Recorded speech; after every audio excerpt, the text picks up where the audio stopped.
আসসালামু আলাইকুম, সবাইকে স্বাগত জানাচ্ছি টেকনিক ইজি এডুকেশনে। অষ্টম শ্রেণীর গণিতের নতুন আরেকটি ক্লাস নিয়ে হাজির হলাম এবং আজকের ক্লাসে আমরা জমিন নকশায় ত্রিভুজ ও চতুর্ভুজ এই চ্যাপ্টারটি আলোচনা শুরু করব এবং অন্যান্য চ্যাপ্টারগুলোর মতো ধারাবাহিকভাবে এই চ্যাপ্টারটিও আমরা পর্ব বাই পর্ব শেষ করব ইনশাল্লাহ। তো আমরা আজকে শুরু করব হচ্ছে আমাদের বইয়ের জমিন নকশায় ত্রিভুজ ও চতুর্ভুজ এই চ্যাপ্টারটি। নাম দেখেই তোমরা বুঝতে পারতেছো এটা একটি আসলে জ্যামিতির চ্যাপ্টার। এখানে আমরা ত্রিভুজ, চতুর্ভুজ বা অন্যান্য সব জ্যামিতিক আকৃতি আছে সেগুলো নিয়ে আলোচনা করব। মোস্ট ইম্পর্টেন্ট, আমরা এই অধ্যায়ে পিথাগোরাসের যে বিখ্যাত সূত্র সমকোণী ত্রিভুজের সূত্র সেটা নিয়ে আলোচনা করব, সেটার প্রমাণ দেখব এবং প্রমাণ করব। ওকে, তাহলে আমরা শুরু করি। এখানে প্রথমে আছে যে এই অধ্যায়ে আমরা আসলে কি কি শিখতে পারবো তার একটা ধারণা দেয়া আছে। নিয়মিত অনিয়মিত আকৃতি আমরা জানতে পারবো, সমকোণী ত্রিভুজের বৈশিষ্ট্য জানতে পারবো, পিথাগোরাসের উপপাদ্য যেটার কথা আমি এখনই বললাম এটা জানতে পারবো, পরিমাপে কম্পাসের ব্যবহার জানতে পারবো, ত্রিভুজের অনুপাতের ব্যবহার অর্থাৎ ত্রিভুজের অনুপাত যেটা কিনা আমাদের আলাদা একটা চ্যাপ্টার ছিল আগে, চতুর্ভুজের বৈশিষ্ট্য ও গঠন, এরপর বিদ্যালয়ের জমির নকশা পরিমাপের কাজ। পুরো একটা জ্যামিতির চ্যাপ্টার।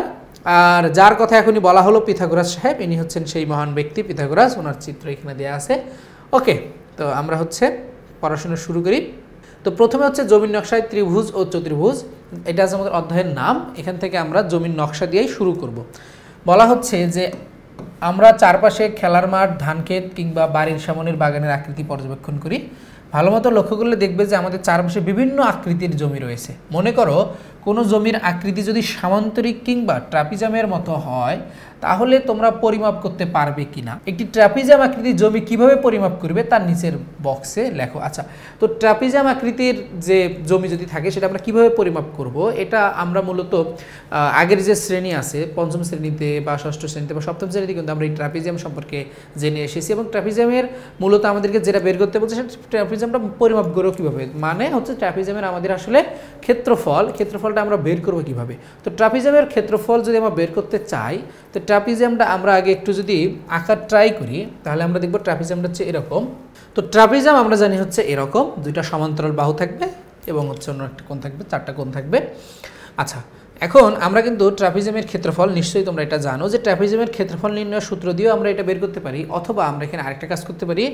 এটার যে কর্ণ দুইটা আছে, কর্ণ কিন্তু এটাকে কী করে, কর্ণ হচ্ছে দুইটা ত্রিভুজে এখানে বিভক্ত করে। আমরা যদি এটা কর্ণ বিডি কর্ণ নেই তাহলে এটা দুটো ত্রিভুজে বিভক্ত করবে। ত্রিভুজের ক্ষেত্রফল বের করে দুটো যোগ করেও কিন্তু আমরা সামুদ্রিক অর্থাৎ ট্রাপিজামের ক্ষেত্রফলটা বের করতে পারি। তো প্রথমে যদি আমরা সূত্রটা লিখি যে ট্রাপিজামের ক্ষেত্রফল সূত্র, সেটা যদি আমরা এখানে লেখা ট্রাই করি তাহলে ট্রাপিজামের ক্ষেত্রফল সমান হচ্ছে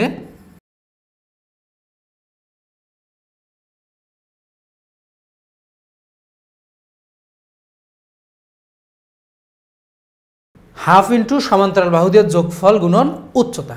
ট্রাপিজামের ক্ষেত্রফল হাফ ইন্টু সমান্তরাল বাহুদের যোগফল। আচ্ছা, সমান্তরাল বাহুদের যোগফল কি? সমান্তরাল বাহুদের হচ্ছে আমাদের এখানে বিসি আর এডি, তার মানে আমরা এখানে লিখব বিসি যোগ এডি, এর সাথে আমরা উচ্চতা গুণ করব। উচ্চতা মানে এখানে কত? উচ্চতা মানে কিন্তু আমরা এখানে যে এটাকে উচ্চতা বলতেছি, এটা হচ্ছে আমাদের উচ্চতা। এটা হচ্ছে যদি এইচ হয় তাহলে এখানে হচ্ছে এইচ। তাহলে আমরা হচ্ছে ট্রাপিজামের ক্ষেত্রফল এইভাবে কিন্তু মানটা বের করতে পারি। আরেকটা যেটা করতে পারি আমরা সেটা হচ্ছে কি, আমরা কিন্তু এই যে কর্ণ যদি একটা এঁকে দেই বিডি কর্ণ, তাহলে কিন্তু এই ট্রাপিজামটা দুটো ত্রিভুজে বিভক্ত হয়ে যায়। আমরা জানি ট্রাপিজামের কর্ণ ট্রাপিজাম কী করে, ত্রিভুজে দুইটি ত্রিভুজে কী করে বিভক্ত করে। তাহলে এই যে দুইটা ত্রিভুজ হয়ে গেল, আমরা এই দুইটা ত্রিভুজের ক্ষেত্রফল বের করে যদি যোগ করি তাহলে কিন্তু সম্পূর্ণ ট্রাপিজামটার ক্ষেত্রফল পেয়ে যাই। তাহলে আমাদের বইয়ের মধ্যে বলা হচ্ছে যে আমরা কি উপায়ে ট্রাপিজামে পরিমাপ করতে পারি, সেই দুইটা উপায় আমরা কিন্তু এখানে দেখলাম। তোমরা এই দুইটা উপায় আমরা এখানে লিখে নেব, ঠিক আছে। এই যে এটা একটা সূত্রের সাহায্যে, আর একটা হচ্ছে ত্রিভুজে বিভক্ত করে। ওকে, ফাইন, এটা তো আমরা লিখলাম। এরপরে কি বলা হচ্ছে দেখো, যে এইবার চিত্র 5.1 লক্ষ্য করো। তাহলে চিত্র 5.1 হচ্ছে আমাদের এটা যদি আমরা লক্ষ্য করি, এখানে বলা হচ্ছে এখানে একটি এলাকার বিভিন্ন জমির আকৃতিগুলোকে দেখা যাচ্ছে। এখানে কি কি আকৃতি দেখতে পাচ্ছ পর্যবেক্ষণ করো এবং খাতায় এঁকে রাখো। একটু চিন্তা করে বলো এই বিভিন্ন আকৃতির জমি আমরা কিভাবে পরিমাপ করতে পারি। তোমার সহপাঠী এবং প্রয়োজনীয় শিক্ষকের সঙ্গে আলোচনা করে নিচের বক্সে মতামত লেখো। আচ্ছা, আমরা যদি এই চিত্রটা ভালো করে খেয়াল করে দেখি তাহলে এখানে দেখব বিভিন্ন ধরনের আমরা এখানে চিত্র দেখতে পাচ্ছি। যেমন আমরা যদি একটু খেয়াল করে দেখি, এই যে এটা কিন্তু একটা, এই যে এটা এটা কিন্তু একটা হচ্ছে ট্রাপিজিয়াম আকৃতির হয়ে যাচ্ছে, দুটো সমান্তরাল বাহু এবং এই যে এই বাহুগুলো হচ্ছে অসমান, এই বাহুগুলো সমান্তরাল না, দুটো অসমান্তরাল বাহু, এটা ট্রাপিজিয়াম হয়েছে। তারপর এখানে যদি আমরা খেয়াল করে দিই, এটা কিন্তু একটা আয়ত, এটা একটা আয়ত।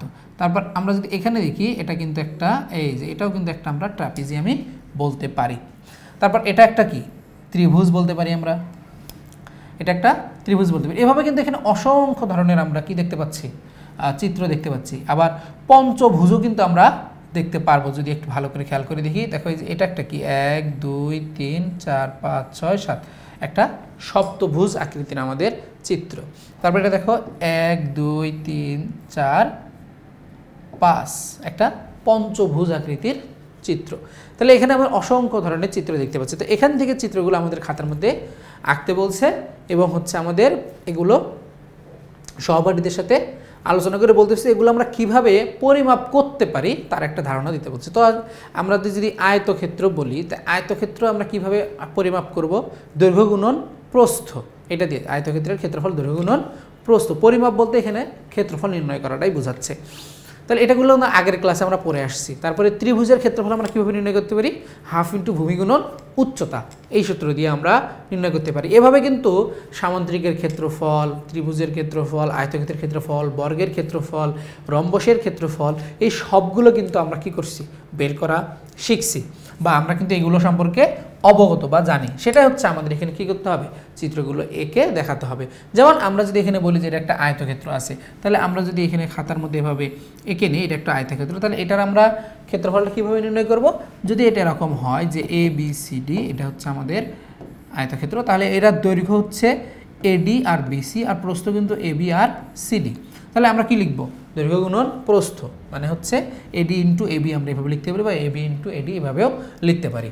অথবা আমরা যদি একটা ত্রিভুজ নিই, এই যে এই ত্রিভুজটা যদি এখানে আমরা নিই, তাহলে আমরা ত্রিভুজের ক্ষেত্রফল কীভাবে বের করব, হাফ ইন্টু ভূমি গুণন উচ্চতা। তাহলে এটা হচ্ছে এখানে ভূমি আর এটা হচ্ছে উচ্চতা। তাহলে এরকম যদি হয় এ বি সি, তাহলে হাফ ইন্টু ভূমি হচ্ছে বিসি আর উচ্চতা হচ্ছে এবি, এভাবে কিন্তু আমরা বের করতে পারি হাফ ইন্টু ভূমি গুণন উচ্চতা। তাহলে এভাবে আমরা হচ্ছে এখানে যতগুলো চিত্র আছে সেগুলো থেকে চিত্র এঁকে সেগুলো পরিমাপ করার একটা ধারণা দেব। আচ্ছা, এরপর বলা হচ্ছে ট্রাপিজিয়াম, রম্বস, ত্রিভুজ কিংবা বৃত্তাকার জমি আমরা খুব সহজেই পরিমাপ করতে পারি। ট্রাপিজিয়ামের ক্ষেত্রফল দেখলাম, রম্বস, ত্রিভুজ, এগুলো আমরা সূত্রের সাহায্যে পরিমাপ করতে পারি। এ পরিমাপের ক্ষেত্রে কখনো গ্রিড ব্যবহার করি, আবার কখনো সূত্র ব্যবহার করি। গ্রিড মানে হচ্ছে আমরা ষষ্ঠ শ্রেণীতে করে এসেছি যে লেখচিত্রের সাহায্যে আমরা এই পরিমাপটা করি, অথবা সূত্র ব্যবহার করি, যেটা আমরা এখনই দেখলাম। কিন্তু ছবিতে যে আকৃতিগুলো দেখতে পেলাম, এমন আকৃতি পরিমাপের ক্ষেত্রে আমরা কি করব, খেয়াল করে দেখো। এখানে আমরা ত্রিভুজ এবং আয়তক্ষেত্র এই দুইটা আমি দেখালাম, কিন্তু অন্য যেগুলো আছে সপ্তভুজ বা পঞ্চভুজ বা ষড়ভুজ, এগুলোর ক্ষেত্রে আমরা কি করব, এই অভিজ্ঞতাটির আলোচনা এবং বিভিন্ন কাজে অংশগ্রহণের মাধ্যমে তোমরা এই আকৃতিগুলোকে খুব সহজে চিহ্নিত করে পরিমাপ করার বিভিন্ন পদ্ধতি শিখবে। অর্থাৎ এইগুলো আমরা আঁকা শিখবো হচ্ছে এখন এই কাজটার মাধ্যমে। ওকে, এবার বলা হচ্ছে আমার বিদ্যালয়ের জমি দেখতে কেমন। তাহলে আমাদের যে বিদ্যালয় আছে, বা তোমার বিদ্যালয় বা আমার বিদ্যালয় যেটা হোক না কেন, আমাদের বিদ্যালয়ের জমি দেখতে কেমন তার একটা আমাদের এখানে নকশা আঁকতে বলছে তোমাদের একটি কাজ দিতে চাই। কাজটি হলো তোমাদের বিদ্যালয়ের জমিটির আকৃতি সম্পর্কে ধারণা লাভ করবে এবং জমিটি মেপে দেখবে, বিদ্যালয়ের চারপাশ ভালো মতো পর্যবেক্ষণ করো। এই পর্যবেক্ষণের উপর ভিত্তি করে জমিটির একটি নকশা তৈরি করো, নিচের বক্সে এই নকশাটি এঁকে রাখো। তাহলে এই যে বক্স, এই বক্সের মধ্যে এখন তোমাকে একটা নকশা আঁকতে হবে, কিসের, জমির। তাহলে এখন দেখো, তুমি তোমার বিদ্যালয়টা ভালো করে দেখবে, সবার বিদ্যালয় তার একরকম না, সকল বিদ্যালয়ের নকশা একরকম না, এক এক বিদ্যালয়ের নকশা এক এক রকম। তাহলে তুমি তোমার বিদ্যালয়ের একটা এখানে নকশা এঁকে এখানে উপস্থাপন করবে। নকশাটা কীরকম হতে পারে, আমি আমার স্কুলের বা আমার বিদ্যালয়ের যেটা ছিল সেরকম যদি একটা নকশা, নমুনামূলক নকশা যদি তোমাদেরকে দেখাই, তাহলে তোমরা হয়তো একটা আইডিয়া পেয়ে যাবে যে আচ্ছা এটাই হচ্ছে আমাদেরকে দেখাতে বলছে, তাহলে তোমরা সেটা হয়তোবা শনাক্ত করতে পারবে। তাহলে আমি হচ্ছে একটা নকশা এঁকে তোমাদেরকে একটু ধারণা দেওয়ার চেষ্টা করি আসলে কি বলতে চাচ্ছে। তাহলে এ হচ্ছে একটা মানে নমুনা আকৃতি আমি আঁকার ট্রাই করেছি। তোমরা তোমাদের স্কুল যেভাবে যেখানে যা আছে সেরকম করে আঁকবা। এটা হচ্ছে আমাদের এটাই করতে হবে এমন না, ম্যান্ডেটরি কিছু না, তুমি তোমার মতো করে হচ্ছে তোমার স্কুলেরটা আঁকবে আর কি। তাহলে আমি এখানে যেটা দেখিয়েছি সেটা হচ্ছে এ হচ্ছে স্কুলের সীমানা পুরোটা, এবং দুই পাশ দিয়ে এবং পিছন দিয়ে হচ্ছে এটা হচ্ছে গাছ যেসব আছে, গাছগাছালি লাগানো আছে। আর এটা হচ্ছে স্কুলের গেট, এটা হচ্ছে আমাদের প্রতিষ্ঠানের ধরেন গেট, আর এটা হচ্ছে college building, school building, office, আর এদিকে কি আছে শহীদ মিনার, আর বাকি অংশটা কিন্তু পুরোটা হচ্ছে মাঠ। ঠিক আছে, তো আমরা যদি ভালো করে খেয়াল করে দেখি এখানে কিন্তু কিছু আকৃতি তৈরি হয়েছে। আর এই যে এই পাশের যে অংশটা এটা হচ্ছে বিদ্যালয়ের তোমাদের বাড়তি যে অংশটুকু আছে সেটুকু এখানে একটা স্টোর রুম টাইপ কিছু করে দেওয়া আছে। তাহলে এই হচ্ছে আমাদের বিদ্যালয়, ধরো এটা একটা নমুনা আনুমানিক একটা আমরা আকৃতি এখানে দিলাম, তুমি তোমার মতো করে সুন্দর করে আরও আঁকবা। তো এখানে মূল কাজটা কি, আসলে মূল কাজটা হচ্ছে আমাদের আকৃতিগুলো দিকে তাকানো, যেখানে আসলে এই বিদ্যালয়ে যে নকশার মধ্যে কি কি কোন ধরনের কি ধরনের আকৃতি আছে। আচ্ছা, সো এখানে তোমরা একটা নকশা আঁকার পরে তারপরে আমাদের কাজটা কি, তোমরা বিদ্যালয়ের জমির নকশা তৈরি করেছো, আমরা একটা নমুনা তৈরি করলাম। আকৃতিগুলো সঠিকভাবে শনাক্ত করা জমি পরিমাপ করার জন্য খুব গুরুত্বপূর্ণ একটি ধাপ। এখন এসব বিভিন্ন আকৃতি শনাক্ত করার একটি কাজ করি। তাহলে আমরা যে কোনো জমি পরিমাপ করার জন্য ওই জমির আকৃতি পরিমাপ করা আমাদের জন্য গুরুত্বপূর্ণ, কারণ আমরা যদি ত্রিভুজ আকৃতির একটা জমির ক্ষেত্রফল আমরা যদি হচ্ছে আয়তক্ষেত্রের ক্ষেত্রফল নির্ণয়ের সূত্র দিয়ে বের করে ফেলি তাহলে তো সঠিক মাপটা আমরা পাবো না, এটা কিন্তু একটা সমস্যা। সেই জন্য ওইটা আসলে কি আকৃতিটা বোঝা আমাদের জন্য জরুরি। তো এখানে বলা হচ্ছে যে প্রদত্ত বক্সে অর্থাৎ নিচে বিভিন্ন আকৃতি দেওয়া আছে, প্রদত্ত আকৃতিগুলোর প্রতিটি বাহু এবং প্রতিটি কোণ পরিমাপ করে তাদের মধ্যে কী ধরনের মিল দেখতে পাচ্ছ, সমজাতীয় বা একই বৈশিষ্ট্যযুক্ত আকৃতিগুলোকে শনাক্ত করো। তাহলে সমজাতীয় বা একই বৈশিষ্ট্য আছে এমন আকৃতিগুলো আমাদের শনাক্ত করতে হবে। এই হচ্ছে বক্সটা। তো আমরা যদি ভালো করে খেয়াল করে দেখি তাহলে এখানে দেখব এটা একটা চিত্র, কয়েকটা চিত্র আছে আমাদের এখানে, 8টা চিত্র আছে। এই 8টা চিত্রের মধ্যে আমরা যদি খেয়াল করে দেখি তাহলে কিন্তু এই যে চিত্রটা, এই চিত্রের যে কোণগুলো আছে এই কোণগুলো হচ্ছে সমান, কোণগুলো সমান। আবার যদি খেয়াল করে দেখি এই বাহুগুলো হচ্ছে সমান, কোণও সমান, বাহুও সমান। এটা একটা বৈশিষ্ট্য দেখলাম যে ক নাম্বার চিত্রের কোণ সমান, বাহুও সমান।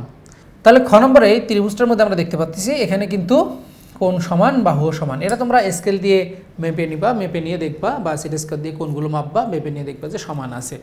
তার মানে এটারও কোণ সমান, বাহু সমান। আমরা যদি লিখি তাহলে এটার কোণ সমান, ক নম্বরটার কোণ সমান, বাহুও সমান, এটারও কোণ সমান, বাহুও সমান। এটার ক্ষেত্রে আমরা দেখব গ নম্বরটার ক্ষেত্রে আমরা দেখতেছি এটার কিন্তু বাহুগুলো কি অসমান, বাহুগুলো সমান না। দেখো এই বাহু আর হচ্ছে এই বাহু কিন্তু ছোট বড় আছে। আবার কোণের ক্ষেত্রে আমরা যদি খেয়াল করে দেখি এটা হচ্ছে আমাদের 90 ডিগ্রি কোণ, কিন্তু এটা কিন্তু আমাদের একটা স্থূলকোণী কোণ, তার মানে কোণও সমান না। তাহলে কোণও সমান না, বাহুও সমান না। এরপর এটার দিকে আমরা যদি দেখি এটা হচ্ছে কোণগুলো সমান কিন্তু বাহুগুলো কি অসমান, 4টা বাহুই কিন্তু সমান না, 4টা বাহু সমান না। এই দুটা বাহু পরস্পর সমান, এই দুটো বাহু পরস্পর সমান। এটাকে আমরা কি বলি, এটাকে কিন্তু আমরা আয়তক্ষেত্র বলি। এগুলোর প্রত্যেকটার কিন্তু আমরা নাম দিতে পারি একটা, এটাকে আমরা আয়তক্ষেত্র বলি, এটাকে ত্রিভুজ বলি, এটাকে আমরা পঞ্চভুজ বলতেছি। এটাও একটা পঞ্চভুজ কিন্তু এটা অসমবাহু পঞ্চভুজ, এটা হচ্ছে সুসমবাহু পঞ্চভুজ। আচ্ছা, তাহলে এটার ক্ষেত্রে আমাদের কি হলো, এটার ক্ষেত্রে আমাদের বাহুগুলো অসমান কিন্তু কোণগুলো কি সমান, সবগুলোই 90 ডিগ্রি, এটার আয়তক্ষেত্র। হ্যাঁ, আচ্ছা। এরপরে আমরা যদি খেয়াল করে দেখি এটাই নম্বরটা আমরা দেখব যে এটার কিন্তু বাহু সমান না, বাহু কি না সমান না।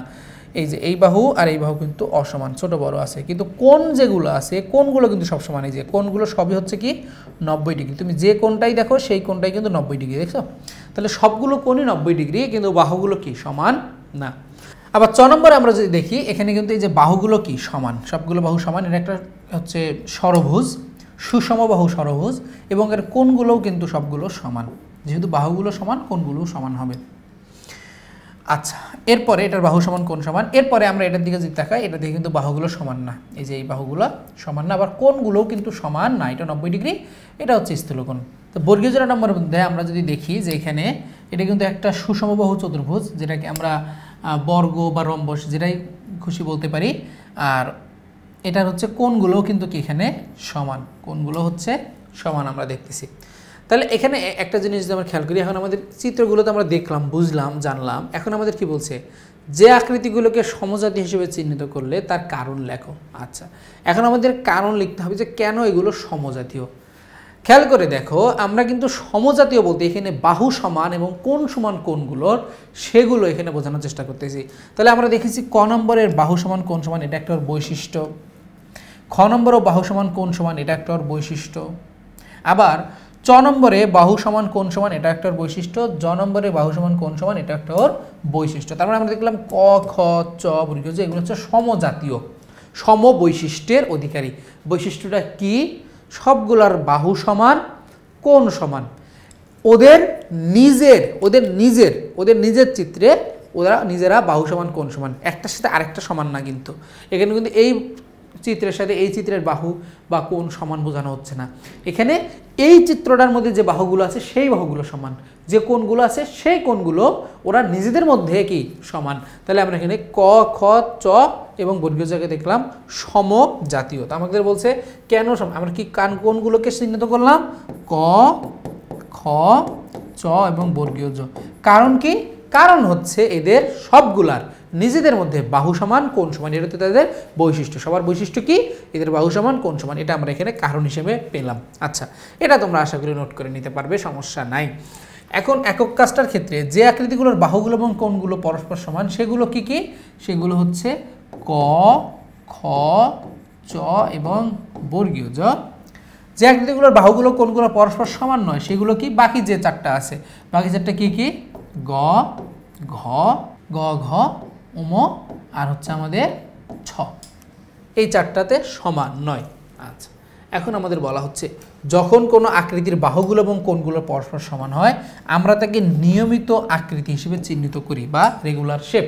অর্থাৎ যখন কোনো আকৃতির বাহু এবং কোণ সবগুলো কি হবে? পরস্পর সমান হবে, তখন আমরা এগুলোকে রেগুলার বা নিয়মিত আকৃতি বলবো। যেমন ক খ চ বর্গীয় জ, এই চারটা হচ্ছে রেগুলার শেপ বা নিয়মিত আকৃতি। আবার যখন কোনো আকৃতির বাহু এবং কোণগুলোর ক্ষেত্রে যে কোনো একটি অসমান থাকে সেই আকৃতিকে অনিয়মিত আকৃতি হিসেবে চিহ্নিত করি। অর্থাৎ যদি কোণ অসমান থাকে তাহলেও সেটা অনিয়মিত, আর যদি বাহু অসমান থাকে তাহলেও সেটা অনিয়মিত আকৃতি হিসেবে আমরা বলবো। তাহলে নিয়মিত আকৃতি এবং অনিয়মিত আকৃতি বলতে আমরা কি বুঝতেছি? নিয়মিত আকৃতি হচ্ছে যখন কোনো আকৃতির বাহুগুলো পরস্পর সমান এবং কোণগুলো পরস্পর সমান, তখন সেটাকে আমরা নিয়মিত আকৃতি বলতেছি। আর যদি এই দুইটার যে কোনো একটাও অসমান হয় নিজেদের মধ্যে, তাহলে সেটাকে আমরা বলতেছি অনিয়মিত আকৃতি বা ইরেগুলার শেপ। আচ্ছা, এখন বলা হচ্ছে নিয়মিত এবং অনিয়মিত আকৃতিগুলো সঠিকভাবে শনাক্ত করার কাজটি পরিমাপ প্রক্রিয়ার জন্য খুব গুরুত্বপূর্ণ একটি ধাপ। এখন চিন্তা করে দেখো তোমাদের বিদ্যালয়ে জমির নকশাটি কি নিয়মিত নাকি অনিয়মিত? আমরা কিন্তু জমির যে নকশাটা এঁকেছিলাম বা আমি যে নকশাটা এঁকেছিলাম এখানে কিন্তু আমরা খেয়াল করে দেখব যে এটা একটা অনিয়মিত, এটা অনিয়মিত। কারণ এখানে কিন্তু আমাদের এই যে বাহু এবং কোণগুলো সবগুলোর সমান না, সবগুলোর বাহু এবং কোণগুলো কি না সমান না। অনিয়মিত জমি পরিমাপের ক্ষেত্রে ত্রিভুজ ও চতুর্ভুজের বিভিন্ন ধারণা প্রয়োগ করে পরিমাপ করা সম্ভব। ইতিমধ্যে তোমরা ট্রাপিজিয়াম পরিমাপের ক্ষেত্রে এই কাজটি করেছো। অভিজ্ঞতার এই অংশে তোমরা ত্রিভুজ এবং চতুর্ভুজ সম্পর্কে আরও বিস্তারিত জানতে পারবে। তাহলে আমাদের যে ট্রাপিজিয়াম আমরা ক্লাসের শুরুতেই দেখছি, ট্রাপিজিয়াম কিন্তু কি না নিয়মিত শেপ না বা নিয়মিত আকৃতি না, এটার কিন্তু বাহু বা কোণ সবগুলো সমান না। তাহলে ওটা একটা হচ্ছে অনিয়মিত আকৃতি। ওটাও কিন্তু আমরা কি করেছি? ক্ষেত্রফল নির্ণয় করে দেখিয়েছি সূত্রের সাহায্যে, আবার ত্রিভুজের সাহায্যে কিন্তু আমরা দেখলাম। তাহলে সেটা এখানে বলা হচ্ছে যে অনিয়মিত যে আমাদের আকৃতিগুলো আছে সেগুলো আমরা ত্রিভুজ এবং চতুর্ভুজের বিভিন্ন ক্ষেত্রফলের সূত্র ব্যবহার করে আমরা কি করতে পারি? এগুলোর পরিমাপ করতে পারি। ওকে, এখন আমাদের বলা হচ্ছে প্রথমেই আসো যাচাই করে নিই ত্রিভুজ সম্পর্কিত কোন ধারণাগুলো তোমরা ইতিমধ্যে শিখেছো। পূর্ববর্তী শ্রেণীতে তোমরা সূক্ষ্মকোণী, স্থূলকোণী এবং সমকোণী ত্রিভুজ সম্পর্কে বিস্তারিত জেনেছো। এসব নিজের ছকে কুইজের মাধ্যমে সমকোণী ত্রিভুজের বৈশিষ্ট্যগুলো খুঁজে বের করার চেষ্টা করি। তাহলে সমকোণী ত্রিভুজ বলতে কি বুঝি? সমকোণী ত্রিভুজ যে ত্রিভুজের একটি কোণ 90 ডিগ্রি। এটা একদম আমরা যখন গণিত পড়া শুরু করছি তখনই আমাদেরকে পড়ানো হয়েছে সেই শিশুকালে, যে সমকোণী ত্রিভুজ বলতে আমরা বুঝতেছি যে ত্রিভুজের একটি কোণ 90 ডিগ্রি। তাহলে এটি কোণ হচ্ছে একটা 90 ডিগ্রি, এই কোণটা, তাহলে এটা একটা সমকোণী ত্রিভুজ। এখন এই সমকোণী ত্রিভুজের বৈশিষ্ট্যগুলো কি কি হতে পারে সেটা আমরা দেখি। সমকোণী ত্রিভুজের একটা কোণ অবশ্যই কি হবে? 90 ডিগ্রি হবে। সমকোণ সংলগ্ন বাহুদ্বয়ের নাম কি? তাহলে সমকোণ সংলগ্ন যে বাহুদ্বয় আছে এটা সমকোণ, তার সংলগ্ন বাহুদ্বয়, একটা হচ্ছে ভূমি আর একটা হচ্ছে উচ্চতা। তাহলে আমরা কি লিখবো? ভূমি ও উচ্চতা। তো এই উচ্চতাকে আমরা কি বলি? লম্ব বলি, উচ্চতা বা লম্ব। ভূ সমান্তরাল হবে যে বাহুটি থাকে তাকে আমরা কি বলবো? ভূমি। ভূ সমান্তরালে এই যে ভূমির সমান্তরালে যে বাহুটা থাকে এটা হচ্ছে ভূমি। সমকোণের বিপরীত বাহু, সমকোণের বিপরীত বাহু কোনটা? এটা সমকোণ, তার বিপরীত বাহু হচ্ছে এটা। এটাকে আমরা কি বলতেছি? এটাকে আমরা বলতেছি অতিভুজ। এটাকে আমরা বলবো কি? অতিভুজ বলবো। এরপর বলা হচ্ছে চিত্র থেকে সমকোণটি চিহ্নিত করে পাশের বক্সে লেখো। তাহলে এখানে আমাদের সমকোণ হচ্ছে এ কোণ, তার মানে বিএসি কোণ, এটা হচ্ছে আমাদের সমকোণ। তাহলে আমরা এখানে কি লিখতে পারি? বিএসি কোণ, এটা হচ্ছে সমকোণ। অথবা তুমি যদি শুধু এ কোণ লেখো, যে এ কোণ যেটা আছে এটা হচ্ছে 90 ডিগ্রি বা সমকোণ, সেটা আমরা লিখতে পারি। সূত্রের সাহায্যে চিত্রে প্রদত্ত ত্রিভুজের ক্ষেত্রফল নির্ণয় করো। তাহলে সমকোণী ত্রিভুজের ক্ষেত্রফল নির্ণয়ের সূত্র যদি আমরা বসাই তাহলে হচ্ছে এখানে আমাদের মান বের হয়ে যাবে। তাহলে সমকোণী ত্রিভুজের ক্ষেত্রফল নির্ণয়ের সূত্র হচ্ছে হাফ ইন্টু ভূমি গুণন উচ্চতা, অর্থাৎ এ হচ্ছে হাফ, তারপরে হচ্ছে ভূমি হচ্ছে আমাদের এখানে এবি বা সি, যাকে সি দিয়ে প্রকাশ করা হচ্ছে, উচ্চতা হচ্ছে এসি, যাকে বি দ্বারা প্রকাশ করা হচ্ছে। তার মানে আমরা এখানে লিখতে পারবো কি? আমরা এখানে লিখতে পারবো half into B into C, এভাবে আমরা লিখতে পারি। তাহলে বলা হচ্ছে এসো তাহলে সমকোণী ত্রিভুজের আরেকটি গুরুত্বপূর্ণ বৈশিষ্ট্য খুঁজে বের করি। আচ্ছা, সমকোণী ত্রিভুজের আরেকটি গুরুত্বপূর্ণ বৈশিষ্ট্য হচ্ছে যে সমকোণী ত্রিভুজের অতিভুজের বর্গ সবসময় লম্বের বর্গ এবং উচ্চতার বর্গের যোগফলের সমান হয়। এটা আবিষ্কার করেছিলেন কে? পিথাগোরাস সাহেব। এবং সেটাকেই বলা হয় সমকোণী ত্রিভুজের পিথাগোরাসের উপপাদ্য বা পিথাগোরাসের প্রমাণ বা পিথাগোরাসের সূত্র, যেটাই বলি না কেন আমরা, সেটাই হচ্ছে আমরা এই যে একক কাজটার মাধ্যমে আমরা মূলত এই পিথাগোরাসের যে সূত্রটা সেটা হচ্ছে আমরা দেখব। এবং এটা আমরা দেখব হচ্ছে নেক্সট ক্লাসে। এই একক কাজটা এবং পিথাগোরাস দুইটা হচ্ছে রিলেটেড একসাথে, তাই এটা আমরা নেক্সট ক্লাসে ইনশাল্লাহ দেখব। তাহলে আজকে মূলত আমরা যে আমাদের যে জ্যামিতিক আকৃতিগুলো আছে, আগের ক্লাসে আমরা যে পড়াশোনাগুলো করেছি সেগুলো সম্পর্কে একটা ধারণা পেলাম, সেগুলো সম্পর্কে একটা রিমাইন্ডার পেলাম, এবং পাশাপাশি সমকোণী ত্রিভুজ সম্পর্কে আরও একটু ধারণা ক্লিয়ার করে নিলাম। এখন সমকোণী ত্রিভুজের যে বিশেষ বৈশিষ্ট্য সেটা বা পিথাগোরাসের যে সূত্র সেটা এবং এই একক কাজটা সহ আমরা হচ্ছে নেক্সট ক্লাসে ইনশাল্লাহ আলোচনা করব। সেই ক্লাসটা দেখার আমন্ত্রণ জানিয়ে আমি আজকের মতো এখানেই শেষ করতেছি। সবাই ভালো থাকো, আল্লাহ হাফেজ।